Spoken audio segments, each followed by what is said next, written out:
प्रभूची स्तुती हो. माझं नाव आहे पास्टर राजेश केदारी. सर्वांचे या व्हिडिओमध्ये स्वागत असो. येशू ख्रिस्त आपल्या व आपल्या फॅमिलीला आशीर्वादित करो आणि सुरक्षित ठेव. प्रियानो, आज आपण जे आहे येशू ख्रिस्तांनी जे बलिदान दिलेलं आहे त्यावर आपण लक्ष केंद्रित करणार आहोत. आजचं वचन आपण बघूया. आपण जाऊया गलतीकरास पत्र अध्याय 3 वचन 13. ख्रिस्ताने आपल्यासाठी स्वतः शाप स्वीकारला आणि आपल्याला नियमशास्त्राच्या शापापासून सोडवले. शास्त्रात लिहिलेले आहेच, जो लाकडावर टांगला जातो तो शापित असतो. प्रियानो, ख्रिस्ताने आपल्यासाठी स्वतः शाप स्वीकारला. प्रियानो, इथं काय म्हटलेलं आहे? तुम्ही सर्व शापापासून मुक्त झालात. म्हणून तुम्ही विश्वास करू नका की तुमची फॅमिली जी आहे एक शापित फॅमिली आहे, की तुम्ही शापित आहात. कोणी तुम्हाला म्हटलं असेल की तुम्ही शापित व्यक्ती आहात म्हणून तुमच्या जीवनात काय होत नाही. कोणी म्हटलं असेल की तुमची फॅमिली शापित आहे म्हणून तुमच्या फॅमिलीमध्ये काही गोष्टी होत नाहीत. प्रियानो, इथं काय म्हटलेलं आहे?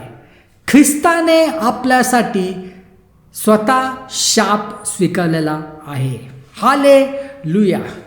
गोष्ट लक्षात घेण्याची खूप आवश्यकता आहे की क्रूसानंतर जो काळ सुरू झाला आहे त्याला आपण म्हणतो कृपेचा काळ, आणि आपण कृपेच्या काळामध्ये आहोत. आपण नवीन काळामध्ये आहोत. आणि क्रूसाच्या अगोदर जो काळ होता तो नियमशास्त्राचा काळ होता. तर नियमशास्त्राचा जो काळ आहे तो आता संपलेला आहे. आपण आता नवीन काळामध्ये आलेलो आहोत. आपण आता येशू ख्रिस्ताच्या कृपेच्या काळामध्ये आलेलो आहोत. हे समजणं खूप आवश्यक आहे. कारण पुष्कळ जे चर्चेस आहेत, पुष्कळ जे ख्रिस्ती लोक आहेत ते अजूनपर्यंत नियमशास्त्राच्या मागं आहेत. अजूनपर्यंत ते नियमशास्त्राबद्दल ते संदेश देतात. ते नियमशास्त्र प्रमोट करतात. ते सांगतात की जर तुम्हाला स्वर्गात जायचं असेल तर तुम्हाला एवढी प्रार्थना केली पाहिजे, तुम्ही एवढं बायबल वाचन केलं पाहिजे, एवढं दान दिलं पाहिजे, तुम्ही हे केलं पाहिजे, तुम्ही ते केलं पाहिजे. प्रियानो, ह्या सर्व गोष्टी नियमशास्त्रातून येतात. नियमशास्त्रामध्ये काय होतं? नियमशास्त्रामध्ये असं होतं, तो काळ असा होता की जर तुम्हाला परमेश्वराचं कुठलं पण आशीर्वाद पाहिजे असेल तर ते आशीर्वाद तुमच्या चांगल्या कार्यावर अवलंबून होतं. म्हणजे तुम्हाला कार्य करणं आवश्यक होतं, तुम्हाला तुमचं परफॉर्मन्स देणं आवश्यक होतं, तर तुम्हाला ते आशीर्वाद मिळायचे.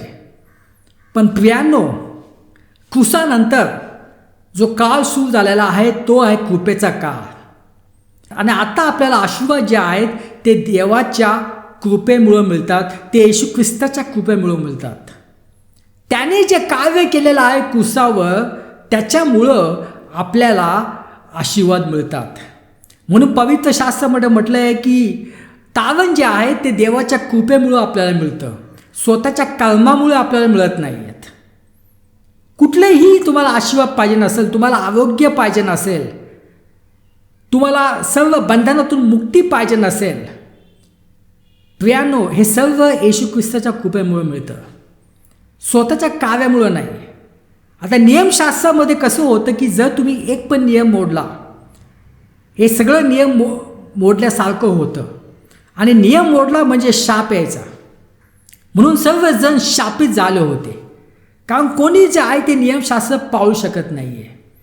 तर परमेश्वराने नियमशास्त्र का दिलं गेलं होतं? परमेश्वराने नियमशास्त्र दिलं गेलं की आपल्याला समजण्यासाठी की आपण स्वतःच्या कार्यावर अवलंबून राहू शकत नाही आहे. आपण स्वतःच्या कार्यामुळं आपण स्वर्गात जाऊ शकत नाही. आपल्याला आरोग्य प्राप्त होऊ शकत नाही. आपल्याला प्रॉस्पेरिटी मिळू शकत नाही. आपल्याला देवाची आवश्यकता आहे. आपल्याला देवाची कृपेची आवश्यकता आहे. म्हणून प्रियानो, येशू ख्रिस्त आला आणि त्याने सुंदर कार्य क्रूसावर केलेले. आणि जेव्हा आपण त्यावर विश्वास ठेवतो आपल्याला तारण मिळतं, आपण सर्व रोगापासून मुक्त होतो. हालेलुया. आपण प्रार्थना करूया. पिता परमेश्वर, धन्यवाद देतो यासाठी. हे सर्व प्रार्थना येशू ख्रिस्ताच्या नावाने करतो. आमेन.